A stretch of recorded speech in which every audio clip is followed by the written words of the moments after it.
Good evening, I'm Crystal Lager, and we are continuing our coverage of Irene's aftermath tonight. And I'm Chris Warren. Jim Cantore is live in his home state of Vermont. Jim?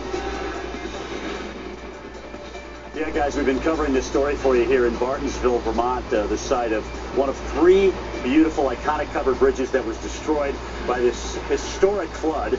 Probably one of the worst hurricanes, if not the worst, to ever affect the state of Vermont as we go back and look at every county, every town certainly touched by this. We got a chance to talk to the Department of Transportation saying 263 roads remain closed in some spots, and in some cases multiple spots tonight. Well, one of those towns touched, Brattleboro, Vermont, about 30 miles to my south, and this is their story tonight. They were pushing mud down Flat Street in Brattleboro, pushing it with brooms, washing it with hoses, and gathering it up in bucket loaders that charged across the pavement.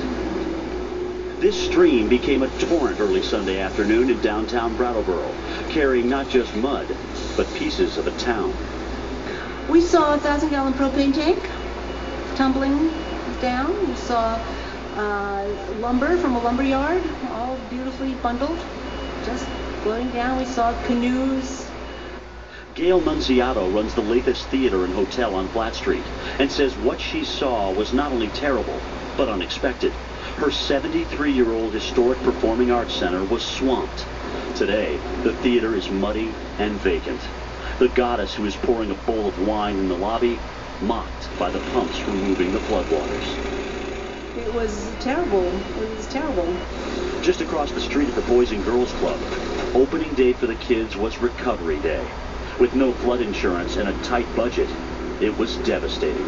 We had 4 feet of water in the basement. They're pumping that out now, and essentially the Whetstone Brook turned into the Whetstone River. Michael Marchand has no club to offer the children they serve. Only a cleaning project is ahead.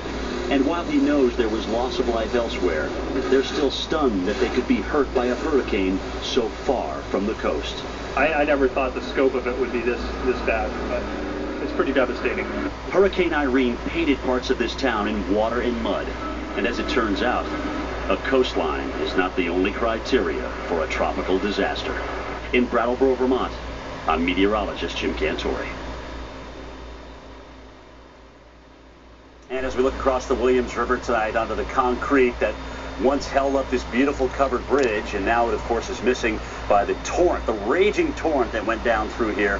5 record crests in the state of Vermont, 11 towns still cut off because of the force of that water. A little bit of good news tonight, a lot of good news actually, especially for my friend Marvie Campbell, who we've been talking to earlier, and she told me, Jim, all I want is my bridge back. Well, the town of Rockingham insured this bridge for $1 million. It will be rebuilt. Nice to see. Forward season won't be the same, at least just this year, but next year it'll be looking a lot brighter. Chris and Crystal, back to you. Actually, no, I want to go down to Eric Fisher. Eric.